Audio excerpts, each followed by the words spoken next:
ನಮಸ್ಕಾರ ಸ್ನೇಹಿತರೆ, KCT and neat ಸ್ಟೂಡೆಂಟ್ಗೆ ಸ್ವಾಗತ ಸುಸ್ವಾಗತ.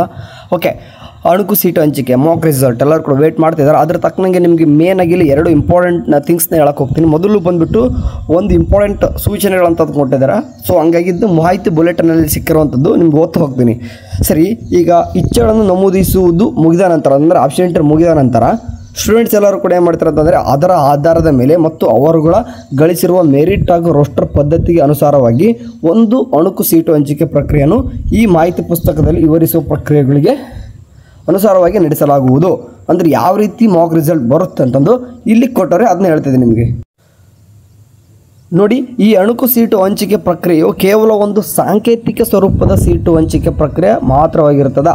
ಅಣುಕು ಸೀಟು ಹಂಚಿಕೆಯ ನಂತರ ವಿದ್ಯಾರ್ಥಿಗಳು ತಮ್ಮ ಇಚ್ಛೆಗಳನ್ನು ಬದಲಾಯಿಸುವ ಕಾರಣದಿಂದಲೇ ಅಣುಕು ಸೀಟು ಹಂಚಿಕೆ ಪ್ರಕ್ರಿಯೆಯಲ್ಲಿ ಹಂಚಿಕೆಯಾಗಿರುವ ಸೀಟು ವಾಸ್ತವಿಕ ಸೀಟು ಹಂಚಿಕೆಯ ಪ್ರಕ್ರಿಯೆಯಲ್ಲಿ ಸಿಗಬಹುದು ಅಥವಾ ಸಿಗದೇ ಇರಬಹುದು. ಅಂತಂದರೆ ಜಸ್ಟ್ ಏನಂತಂದ್ರೆ ಒಂದು ಟೆಂಪ್ರರಿಗೋಸ್ಕರ ಒಂದು ಸಾಂಕೇತಿಕ ಅಂದರೆ ಫಾರ್ಮಾಲಿಟಿ ಬಿಡುವಂಥದ್ದಾಗಿರ್ತದೆ. ಇದು ಮುಗಿದಾದ ನಂತರ ಹುಡುಗರು ಕೂಡ ಏನು ಮಾಡ್ಬೋದು, ನೀವು ಆ್ಯಡ್ ಮಾಡ್ಕೋಬೋದು, ಡಿಲೀಟ್ ಕೂಡ ಮಾಡ್ಕೋಬೋದು, ಮಾಡಿಫೈ ಕೂಡ ಮಾಡ್ಬೋದು. ಹಂಗಾಗಿ ನೆಕ್ಸ್ಟ್ ಮುಂದಿನ ರಿಯಲ್ ಅಲಾಟ್ಮೆಂಟಲ್ಲಿ ಸೀಟ್ ಸಿಗ್ಬೋದು, ಸಿಗದೇನೆ ಇರ್ಬೋದು. ಆದರೆ ಈ ಅಣುಕು ಸೀಟು ಹಂಚಿಕೆ ಪ್ರಕ್ರಿಯೆಯು ವಿದ್ಯಾರ್ಥಿಗಳು ಈಗಾಗಲೇ ನಮೂದಿಸಿರುವ ತಮ್ಮ ಇಚ್ಛೆಗಳನ್ನು, ಅಂತಂದರೆ ಈಗಾಗಲೇ ನೀವು ಆಪ್ಷನ್ ಎಂಟ್ರಿ ಮಾಡಿರುವ ಅದನ್ನು ಪರಿಷ್ಕರಿಸಲು, ಅಂತಂದರೆ ನಿಮ್ಗೆ ಅದು ಯಾವ ರೀತಿ ಇದೆ ಅಂತ ಒಂದು ಗೊತ್ತಾಗೋಕ್ಕೆ ಅಥವಾ ಅಪ್ಡೇಟ್ ಮಾಡಲು, ಅದು ಏನಾದರೂ ಚೇಂಜಸ್ ಮಾಡಲಿಕ್ಕೆ, ಮತ್ತೆ ಏನಾದರೂ ಸೇರಿಸಲು ಅಂತಂದ್ರೆ ಕಾಲೇಜ್ನ ಆ್ಯಡ್ ಮಾಡಲಿಕ್ಕೆ, ಕೈ ಬಿಡಲು ಅಂತಂದ್ರೆ ಒಂದೊಂದು ಕಾಲೇಜ್ ಇದ್ದದನ್ನ ಬೇಕಾದರೆ ಡಿಲೀಟ್ ಮಾಡಲಿಕ್ಕೆ ನಿಮಗೆ ಹೆಲ್ಪ್ ಮಾಡ್ತೈತೆ ಅಷ್ಟೇ. ಅಂದರೆ ಅದಕ್ಕೋಸ್ಕರ ಏನು ಮಾಡ್ತಾರೆ, ಮಾಕ್ ರಿಸಲ್ಟ್ನ ಅನೌನ್ಸ್ಮೆಂಟ್ ಮಾಡ್ತಾರೆ. ಸೊ ಸ್ಟೂಡೆಂಟ್ಸ್ ಯಾವ ಸೀಟು ಹಂಚಿಕೆ ಆಗಿದೆ ಎನ್ನುವುದು ಕುರಿತು ವೆಬ್ಸೈಟ್ನಲ್ಲಿ ಪರಿಶೀಲಿಸಿಕೊಳ್ಳುವುದು ಅಗತ್ಯವಾಗಿರ್ತದೆ. ಅಂದರೆ ನಿಮಗೆ ಯಾವ ಸೀಟ್ ಸಿಕ್ಕೈತೆ ಅನ್ನೋದು ವೆಬ್ಸೈಟಲ್ಲೇ ಲಿಂಕ್ನ ಬಿಡ್ತಾರೆ, ಅಲ್ಲೇ ಚೆಕ್ಔಟ್ ಮಾಡ್ಕೋಬೋದು. ಮತ್ತು ಇದರಿಂದ ಅವರು ಇಚ್ಛೆ ಪಟ್ಟಲ್ಲಿ ತಾವು ಆಯ್ಕೆ ಮಾಡಿಕೊಂಡ ಕೋರ್ಸ್ಗಳನ್ನು ಅಥವಾ ಕಾಲೇಜುಗಳನ್ನು ತಮ್ಮ ಆದ್ಯತೆಗೆ ಅನುಸಾರವಾಗಿ ಬದಲಾಯಿಸುವ, ಹೊಸ ಕ್ರಮದಲ್ಲಿ ನಮೂದಿಸುವ, ಕೈಬಿಡುವ ಹಾಗೂ ಹೊಸದಾಗಿ ಸೇರಿಸುವ ಸ್ವಾತಂತ್ರ್ಯ ಹೊಂದಿರುತ್ತಾರೆ.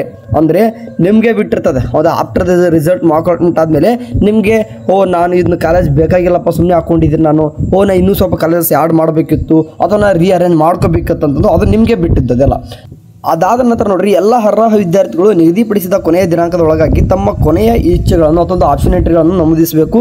ಅಲ್ಲದೆ ಅಣುಕು ಹಂಚಿಕೆ ಪ್ರಕ್ರಿಯೆ ಮುಗಿದ ನಂತರ ಸಹ ವಿದ್ಯಾರ್ಥಿಗಳು ತಮ್ಮ ಇಚ್ಛೆಗಳನ್ನು ಬದಲಾಯಿಸದೇ ಇದ್ದರೂ ಕೂಡ ಅಂಥ ವಿದ್ಯಾರ್ಥಿಗಳು ಅದೇ ಸೀಟ್ ಸಿಕ್ಕುವುದಿಲ್ಲ. ಅಂದರೆ ಕೆಲವೊಂದಿಷ್ಟು ಹುಡುಗರು ಅನ್ಕೊಂಡ್ಬಿಟ್ಟಿರ್ತಾರೆ, ನನಗೆ ಮಾಕ್ ರಿಸಲ್ಟ್ನಲ್ಲಿ ಸೀಟ್ ಸಿಕ್ತು, ನಾವು ಇನ್ ಕೇಸ್ ಏನೂ ಕೂಡ ಹಂಗೆ ಬಿಟ್ಬಿಡೋಣ, ನಮ್ಗೆ ಅದೇ ಸಿಗುತ್ತೆ ಅಂತಂದು.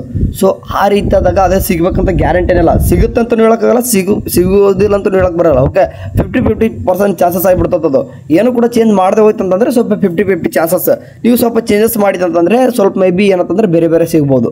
ಸೊ ನಿಮಗೆ ಬಿಟ್ಟಿರ್ತಕ್ಕಂಥದ್ದು ಎಲ್ಲನೂ ಕೂಡ. ಓಕೆ, ಅದಾದ ತಕ್ಷಣ ನೋಡಿ, ಏಕೆಂದರೆ ಬೇರೆ ವಿದ್ಯಾರ್ಥಿಗಳು ಈ ಮೊದಲು ನಮೂದಿಸಿದ ಇಚ್ಛೆಗಳನ್ನು ಬದಲಾಯಿಸಬಹುದಾಗಿರ್ತದೆ. ಅಂದರೆ ನೀವು ಅನ್ಕೊಂಡ್ಬಿಟ್ಟಿರ್ತಾರ ಆಪ್ಷನ್ ಎಂಟ್ರಿಗಳನ್ನು ಬೇರೆ ಯಾರು ಕೂಡ ಚೇಂಜ್ ಮಾಡಲ್ಲ, ಎಲ್ಲರಿಗೂ ಹಂಗ ಸಿಕ್ಬಿಡ್ತಂತ. ಆ ರೀತಿ ಅಂದರೆ ಯಾರು ಕೂಡ ಮಾಡಲ್ಲ, ಎಲ್ಲರೂ ಕೂಡ ಆಪ್ಷನ್ ಎಂಟ್ರಿ ಚೇಂಜ್ ಮಾಡ್ಕೊಂತಾರೆ. ಸೊ ಹಂಗಾಗಿ ಏನಾಗ್ತದೆ, ಸೊ ಬೇರೆ ಕಾಲ ಸಿಗ್ತದೆ. ಸೊ ಹಂಗಾಗಿ ವಿದ್ಯಾರ್ಥಿಗಳು ಅಣುಕು ಫಲಿತಾಂಶವನ್ನು ವೆಬ್ಸೈಟ್ನಲ್ಲಿ ನೋಡ್ಬೋದು. ವಿದ್ಯಾರ್ಥಿಗಳು ನೀಡಿರುವ ಇಚ್ಛೆಗಳ ಅನುಸಾರವಾಗಿ ಅವರಿಗೆ ಹಂಚಿಕೆಯಾಗಿರುವ ಸೀಟು ವಿವರವನ್ನು ಸಹ ನೋಡಬಹುದಾಗಿದೆ. ನಿಮಗೆಲ್ಲರೂ ಕೂಡ ಮಾಕ್ ರಿಸಲ್ಟ್ ಇವತ್ತು ಬರ್ಬೋದು ಮೇ ಬಿ.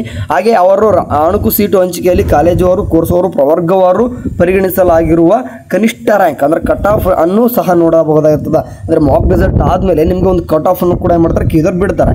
ಓಕೆ, ಅದಾದ ತಕ್ಷಣ ಅಣುಕು ಸೀಟು ಹಂಚಿಕೆ ಪ್ರಕ್ರಿಯೆಯಲ್ಲಿ ಮತ್ತು ಅವರು ತಮಗೆ ಆಸಕ್ತಿ ಇರುವ ಇಚ್ಛೆಗಳನ್ನು ಇನ್ನೂ ಹೆಚ್ಚಿನ ಸಂಖ್ಯೆಯಲ್ಲಿ ನಮೂದಿಸುವಂಥ ಸಲಹೆ ನೀಡಲಾಗ್ತದೆ. ಅಂತಂದರೆ ಈಗ ಆಪ್ಷನ್ ಎಂಟ್ರಿ ಮಾಡಿರ್ತೀರ, ಎಲ್ಲರೂ ಕೂಡ ಮಾಕ್ ಅಲಾಟ್ಮೆಂಟ್ ಆಗಿರ್ತದೆ, ಆದರೂ ಕೂಡ ನಿಮ್ಗೆ ಏನಪ್ಪ ಅಂದರೆ ಇನ್ನೂ ಕೂಡ ಕಾಲೇಜಸ್ ಆ್ಯಡ್ ಮಾಡಬೇಕು ಅಂತ ಕೇಳಿದವರು ಹೇಳ್ತಾ ಇರ್ತಾರೆ ನೋಡಿ. ಹೌದು, ಆದಷ್ಟು ಇನ್ನೂ ಕೂಡ ಕಾಲೇಜಸ್ ಆ್ಯಡ್ ಮಾಡಿ ಟ್ರೈ ಮಾಡಿರಿ. ಓಕೆ, ಯಾಕೆ ಆಫ್ಟರ್ ದ ಮಾಕ್ ಅಲಾಟ್ಮೆಂಟ್ ಹೇಳೋದು ಕಾಲೇಜ್ಗೆ ದಾಖಲಾಗಲು ಆಗೋದಿಲ್ಲ. ಅಂದರೆ ಈ ಸದ್ಯಕ್ಕೆ ಈ ಅಡ್ಮಿಷನ್ ಆಗೋದೇನಿಲ್ಲ. ಅಂದರೆ ಇದು ಕೇವಲ ಸಾಂಕೇತಿಕ ಸ್ವರೂಪದ ಸೀಟು ಹಂಚಿಕೆ ಕ್ರಮವಾಗಿರ್ತದೆ. ಆದ್ದರಿಂದ ವಿದ್ಯಾರ್ಥಿಗಳು ಹಂಚಿಕೆ ಆಧರಿಸಿ ಯಾವುದೇ ಕಾಲೇಜ್ಗೆ ದಾಖಲಾಗುವ ಅವಶ್ಯಕತೆ ಇರೋದಿಲ್ಲ. ಅಂದರೆ ಜಸ್ಟ್ ಇದು ಟೆಂಪ್ರರಿ ಅಂದಾಗ ಅಡ್ಮಿಷನ್ ಮಾಡೋ ಏನಿರಲ್ಲ. ಆದ್ದರಿಂದ ಅವರು ಸೀಟು ಹಂಚಿಕೆ ನಿಜವಾದ ಫಲಿತಾಂಶ ಬರುವವರೆಗೂ ಕಾಯಬೇಕಾಗ್ತದೆ. ಅಂದರೆ ರಿಯಲ್ ಅಲಾಟ್ಮೆಂಟ್ ನಿಮ್ಗಳಿಗೆ ಗೊತ್ತಿರುವ ಹಾಗೆ 31 ಅಥವಾ 1 ಅಥವಾ 2ನೇ ತಾರೀಕು ಈ ಡೇಟ್ ಒಳಗಡೆ ಏನಾಗ್ತದೆ, ನಿಮ್ಮ ರಿಯಲ್ ಅಲಾಟ್ಮೆಂಟ್ ಆಗ್ತದೆ. ಸೊ ಆದ್ದರಿಂದ ಎಲ್ಲ ಸ್ಟೂಡೆಂಟು ಸೀಟು ಹಂಚಿಕೆ ನಿಜವಾದ ಪ್ರಕ್ರಿಯೆ ಇಚ್ಛೆಗಳನ್ನು ನಮೂದಿಸಬಹುದಾಗಿರ್ತದೆ. ನಮೂದಿಸೋದಕ್ಕಾಗಿ ನಿಗದಿಪಡಿಸಿರುವ ಕೊನೆಯ ದಿನಾಂಕ ಮತ್ತು ಸಮಯದವರೆಗೆ ತಮ್ಮ ಆಪ್ಷನ್ಸ್ಗಳನ್ನು ಅಪ್ಡೇಟ್ ಕೂಡ ಮಾಡ್ಕೋಬೋದು. ಏನು ಬೇಕಾದ್ರೂ ಮಾಡ್ಕೋಬೋದು. ಕೊಟ್ಟಿದ್ದಾರೆ, ಅವರೇ ಕೊಟ್ಟಿದ್ದಾರೆ, ಎಲ್ಲವನ್ನು ಕೂಡ ಮಾಡ್ಬೋದು. ಹೊಸದಾಗಿ ಆ್ಯಡ್ ಮಾಡ್ಕೋಬೋದು, ಇದ್ದನ್ನು ಕೂಡ ಡಿಲೀಟ್ ಮಾಡ್ಕೋಬೋದು, ಮೇಲೆ ಕೆಳಗೆ ಮೇಲೆ ಮಾಡ್ಕೋಬೇಕು ಆಗ್ತದೆ. ಯಾಕೆ ಈ ಮಾಕ್ ಅಲಾಟ್ಮೆಂಟ್ ಮಾಡಬೇಕಪ್ಪ ಅಂತಂದರೆ ಇಲ್ಲಿ ಕೊಟ್ಟಿದ್ದಾರೆ. ಅಣುಕು ಸೀಟು ಹಂಚಿಕೆ ಆಧಾರದ ಮೇಲೆ ಒಬ್ಬ ವಿದ್ಯಾರ್ಥಿ ತಾನು ನೀಡಿರುವ ಇಚ್ಛೆಗಳ ಆದ್ಯತೆಗೆ ಅನುಸಾರವಾಗಿ ಅಥವಾ ಕಾಲೇಜು ಕೋರ್ಸ್ ಸ್ಟ್ರೀಮ್ನ ಸಾಂಕೇತಿಕ ಹಂಚಿಕೆಯನ್ನು ಪಡೆಯುತ್ತಾಳೆ. ಇದರಿಂದ ವಿದ್ಯಾರ್ಥಿ ವಿದ್ಯಾರ್ಥಿಗೆ ಏನಾಗ್ತದೆ, ತಾನು ಈಗಾಗಲೇ ನಮೂದಿಸಿರುವ ಇಚ್ಛೆಗಳನ್ನು ಬದಲಾಯಿಸಿಕೊಳ್ಳಬಹುದಕ್ಕೆ ಅಥವಾ ಉಳಿಸಿಕೊಳ್ಳುವುದಕ್ಕೆ ಸಂಬಂಧಿಸಿದಂತೆ ಒಂದು ಸ್ಪಷ್ಟವಾದ ಚಿತ್ರಣ ಸಿಗ್ತದ. ಅಂದ್ರೆ ನೀವು ಏನೆಲ್ಲ ಆಪ್ಷನ್ ಎಂಟ್ರಿ ಮಾಡಿದಿರೋ, ನಿಮ್ಗೆ ಏನೆಲ್ಲ ಮಾಡಿದ್ರೆ ಬಂದ ತಕ್ಷಣ ನಿಮ್ಗೆ ಗೊತ್ತಾಗ್ಬಿಡ್ತದೆ. ಸೊ ಹಾಗೆಯೇ ಒಬ್ಬ ವಿದ್ಯಾರ್ಥಿನಿ ತಾನು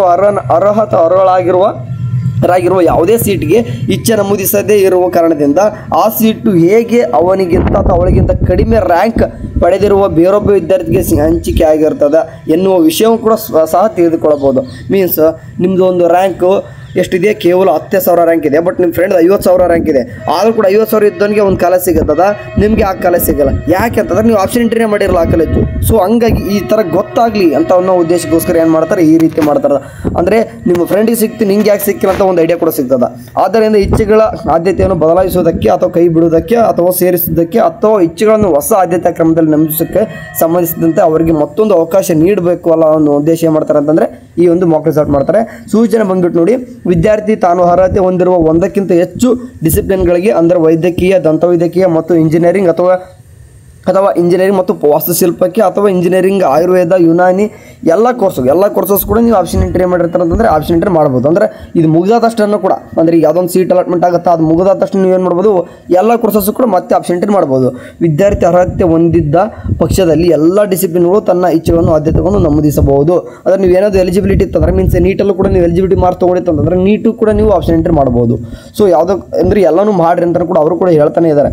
ಸೊ ವಿದ್ಯಾರ್ಥಿ ಆಯ್ಕೆ ನಮೂದಿಸೋಕ್ಕಾಗಿ ಇವರು ಇರುವ ನಮೂನೆಯನ್ನು ಅಂದರೆ ಇಂಜಿನಿಯರಿಂಗ್ ಕೋರ್ಸ್ಗಳಿಗೆ ಮತ್ತು ಸಾಂಕೇತಿಕ ಕೋಡವನ್ನು CET ಪ್ರತ್ಯೇಕವಾಗಿ ನಮೂದಿಸಬೇಕಾಗಿ ಅಗತ್ಯವಿರ್ತದೆ.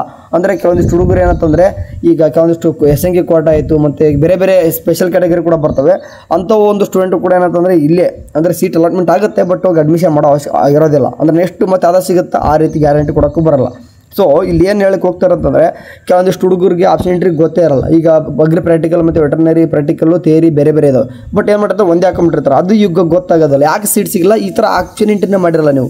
ಸೊ ಹಂಗಾಗಿ ನೀವು ಏನಾದರೂ ಎಲಿಜಿಬಿಲಿಟಿ ಇತ್ತಂತಂದರೆ ವಾಪಸ್ ನೀವು ಈ ಒಂದು ನಿಮ್ಗೆ ರ್ಯಾಂಕ್ ಚೆನ್ನಾಗಿದ್ದರೂ ಕೂಡ ಕಾಲೇಜಸ್ ನೀವು ಯಾವ ರೀತಿ ಆಪ್ಷನ್ ಎಂಟ್ರಿ ಮಾಡಿರ್ತಾರೋ ಅದ್ರ ಮೇಲೆ ಡಿಫ್ರೆಂಟ್ ಆಗಿರ್ತದೆ. ನಾನು ಈಗ ಹೇಳಿದೆ 10,000 ರ್ಯಾಂಕ್ ಇಟ್ಕೊಂಡ್ರು ಕೂಡ ನೀವು ಒಂದೇ ಕಾಲೇಜು ಎರಡೇ ಕಾಲೇಜ್ ಆ್ಯಡ್ ಮಾಡಿದರೆ ಸಿಗ್ಲಿಕ್ಕೆ ಅಂದ್ರೆ ಏನು ಮಾಡ್ತೀರಾ, ಸಿಕ್ಕರೆ ಓಕೆ, ಸಿಗದೆ ಹೋದರೆ ನೀವು ಆಪ್ಷನ್ ಎಂಟ್ರಿ ಮಾಡಿಲ್ಲ, ಹಂಗಾಗಿ ಕಾಲೇಜ್ ಸಿಕ್ಕಿರಲ್ಲ. ಸೊ ಹಂಗಾಗಿ ಕಾಲೇಜ್ನ ಜಾಸ್ತಿ ಆ್ಯಡ್ ಮಾಡಬೇಕಾಗ್ತದೆ. ಆ್ಯಂಡ್ ನಿಮಗೆ ಬೇಕಾಗಿರುವಂಥ ಕಾಲೇಜ್ನ ಫಸ್ಟ್ ಪ್ರಿಯಾರಿಟಿ ಕೊಡಬೇಕಾಗಿರ್ತದೆ. ಈಗ ನಿಮ್ಗೆ ಲೈಕ್ ಅದೇ 10,000 ರ್ಯಾಂಕ್ ಇಟ್ಕೊಳ್ಳೋಣ, ಯಾವುದೋ ಒಂದು 2 ಕಾಲೇಜ್ ಆ್ಯಡ್ ಮಾಡಿದಾರೆ, ಟಾಪ್ ಕಾಲೇಜ್ ಸೆಕೆಂಡ್ ಕೊಟ್ಟಿದ್ದಾರೆ, ಕಟ್ ಆಫ್ ಏನೋ 1.5 ಲಕ್ಷ ನಿಂದಿರೋದು ಅದನ್ನೇ ಟಾಪನ್ನು ಕೊಟ್ಟಿದ್ದಾರೆ ಅಂತಂದ್ರೆ ಆಟೋಮೆಟಿಕ್ಲಿ ಒಂದೇ ಕಾಲೇಜ್ ಸಿಕ್ಬಿಡ್ತದೆ. ನಿಮ್ಗೆ ಅನಿಸ್ಬೋದು ಟಾಪ್ ಕಾಲೇಜ್ ಯಾಕೆ ಸಿಗಲಿಲ್ಲ, ಹಂಗೆ ಮೇಲೆ ಇದು ಯಾಕೆ ಸಿಕ್ತು ಅಂತಂದ್ರೆ ನೀವು ಪ್ರಿಯಾರಿಟಿ ಫಸ್ಟ್ ಅದನ್ನು ಕೊಡ್ಕೊಂಡಿದ್ರಿ. ಸೊ ಈ ರೀತಿ ಎಲ್ಲನೂ ಕೂಡ ಮಿಸ್ಟೇಕ್ಸ್ಗಳು ಆಗ್ತಾವೆ ಅನ್ನೋ ಒಂದೇ ಉದ್ದೇಶಕ್ಕೊಂದು ಏನು ಮಾಡ್ತಾರೆ ಅಂತಂದರೆ ಮಾಕ್ ಅಲಾಟ್ಮೆಂಟ್ ಅನ್ನೋದು ಕಡೆಯಿಂದ ಮಾಡ್ತಾರೆ. ಸರಿನಾ? ಸೊ ಹಂಗಾಗಿ ನೋಡಿ, ಮಾಕ್ ರಿಸಲ್ಟ್ ಬಂದಾದ ತಕ್ಷಣ ನಿಮ್ಗೆ ಇನ್ನೊಂದು ಟೈಮ್ ನಿಮ್ಗೆ ಲೈವ್ ಬಂದು ಡಿಸ್ಕಸ್ ಮಾಡ್ತೀನಿ. ಸದ್ಯಕ್ಕೆ ಜಸ್ಟ್ ಏನಂತಂದ್ರೆ ಅವ್ರು ಕೊಟ್ಟಿರ್ತಕ್ಕಂಥದ್ದು ನಿಮ್ಗೆ ಓದಬೇಕಿತ್ತು, ಓದಿದ್ದೀನಿ ಅಷ್ಟೇ. ಸರಿನಾ? ಸರಿ, ಏನಾದರೂ ಅಪ್ಡೇಟ್ ಇವತ್ತು ಬಂತಂದರೆ ಲಿಂಕ್ನ ಗ್ರೂಪ್ಗೆ ಶೇರ್ ಮಾಡ್ತೀನಿ, ವಾಟ್ಸಪ್ ಗ್ರೂಪ್ಗೆ ಜಾಯ್ನ್ ಆಗಿ. ಬಾಯ್.